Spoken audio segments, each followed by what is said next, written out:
Welcome to the CA Multi-Image Manager Transparent MIMQuery Service video. My name is David Rhodes. I'm a software engineer in MIM development. In this video, we'll have an overview of the changes to MIMQuery, prerequisites, Mimplex environmentals, activation, and operation. The MIMQuery feature, released as a PTF for MIM 12.1, introduced an API to allow customers and ISVs to query the status of NQ resources within the Mimplex. Multiple customers and software products, including CA MIM, use this new API. Unfortunately, ISGQuery and GQScan are still used to obtain NQ information even when MIM is active. These IBM interfaces cannot give complete and accurate results, especially when the Mimplex is not limited to a single sysplex.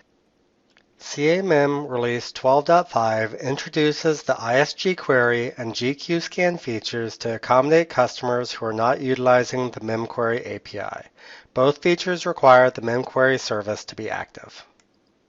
When the MIM ISGQuery feature is active, requests for NQ information from the ISGQuery macro service are automatically forwarded to the MIMQuery server.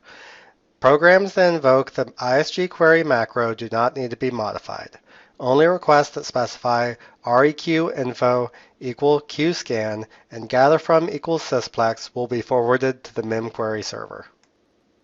When the MIM GQScan feature is active, requests for NQ information via the GQScan feature service are automatically forwarded to the MIMQuery server.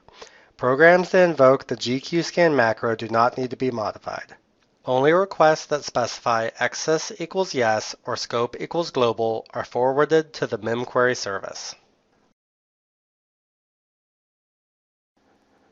To take advantage of these new features, you must be running CA MIM Release 12.5 on all systems in the Mimplex and have the MIMQuery feature active.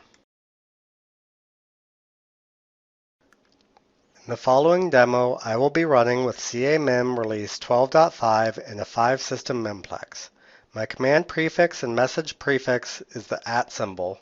The MIMQuery service is already active, and my MIM and MIMQuery server will both be utilizing the load library rhoda03.mim.r125.load. Both features are activated globally by the MIM activate feature command. After the feature has been activated, be sure to update your MIMINIT member to include MIMINIT feature equals ISGQuery or GQScan.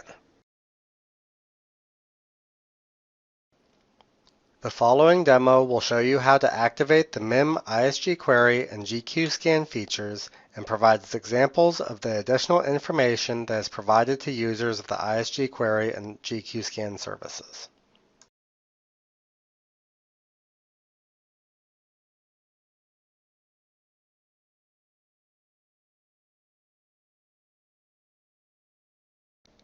First, I'll issue the display feature command to see which features are active. Here we can see MIMQuery is active, ISGQuery is inactive, and GQScan is inactive. The display GRS resource command internally issues a GQScan, so let's issue a display GRS request for a resource we know to be in use. In this case, I will use my MIM load library. Since the MIM GQScan feature is inactive, the command output only shows the resource as in use on the local system, even though we know that it is in use by MIM and MIMQuery on all systems in the Mimplex. Now let's activate the MIM GQScan feature.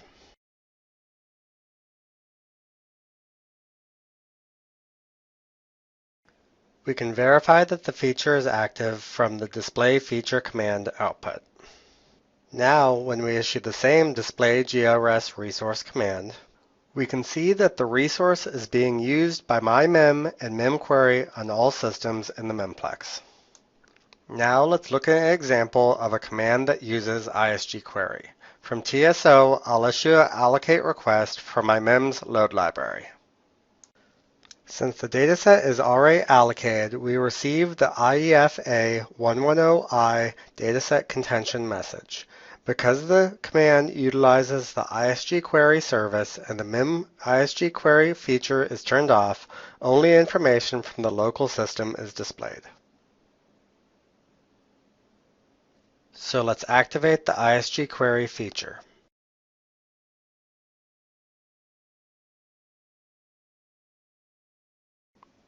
We can verify that the feature is active by issuing the display feature command.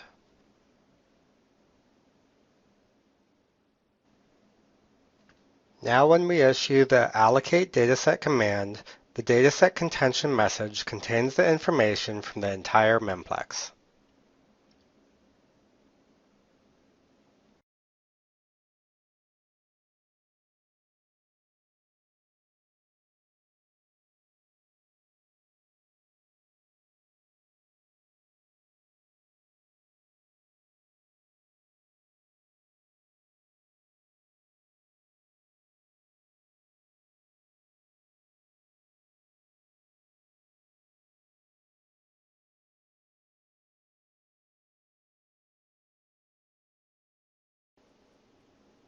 Here is a comparison of the allocate dataset command output when the ISG query feature is active and inactive.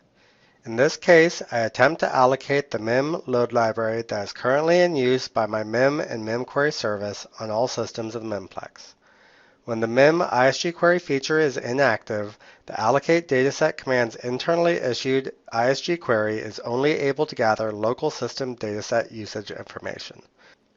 When the MIM ISG query feature is active, the local dataset command's internally issued ISG query is able to gather dataset usage information for every active system in the MIMPLEX. Here is a comparison of the GQScan command output when the GQScan feature is active and inactive. The display GRS resource command utilizes the GQScan service to gather information about the requested resource. In this example, I requested resource information on the load library that is currently in use by my MIM and MIMQUERY service. When the GQScan feature is inactive, GQScan only provides resource usage information for the local system. When the GQScan feature is active, the GQScan request is processed by MIMQUERY and resource information is gathered and presented for all systems in the MIMPLEX. In this video, we reviewed the MIMQUERY feature and introduced the MIM ISG query and GQScan features. We discussed how these new features require MIM release 12.5 with MIMQUERY active and are activated with the MIM activate feature command. Finally, we had a demo of the new features to show the difference in some ISG query and GQScan user output when the features are active versus inactive. Thank you for viewing this video. To learn more about this product, connect with other users, and share your own expertise, visit the Event Management and Automation community at the URL shown. This concludes training on MIMQUERY, Transparent ISG Query, and GQScan intercepts. For more information on this topic and all things MIM, please visit docops.ca.com and support.ca.com.